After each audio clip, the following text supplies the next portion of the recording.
সহিহ বুখারী এবং সহিহ মুসলিম শরীফে হযরত আবু হুরায়রা রাদিয়াল্লাহু তাআলা আনহু থেকে বর্ণিত আছে, রাসূল সাল্লাল্লাহু আলাইহি ওয়াসাল্লাম ইরশাদ করেন, কাইফা বিকুম ইয নাযালা ফীকুম ইবনু মারইয়ামা ওয়া ইমামুকুম মিনকুম।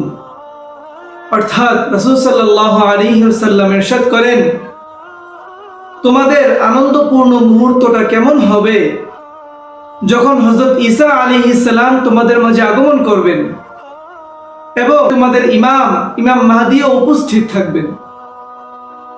হাদিসের বিখ্যাত মুহাদ্দিস হাফেজ ইবনে হাজার আসকালানী রাহিমাহুল্লাহ ফাথুল বারীতে বলেন, ওয়াইন্দা মুসনাদিল ইমাম আহমদ মিন হাদিস জাবিরিন ফি কিসসাতি দাজ্জাল ওয়া নুজুল ঈসা।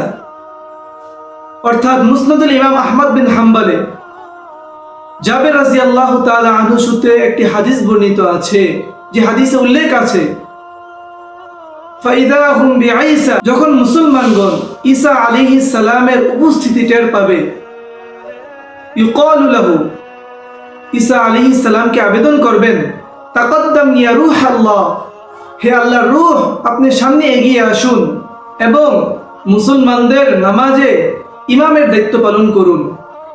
ফায়াকুলু, তখন হযরত ঈসা আলাইহিস সালাম বলবেন, লিয়াতাকাদ্দাম ইমামুকুম, না, তোমাদের ইমাম অর্থাৎ ইমাম মাহদি তিনি যেন এগিয়ে আসে, ফালিউসাল্লি বিকুম, এবং তোমাদেরকে নিয়ে নামাজ আদায় করে।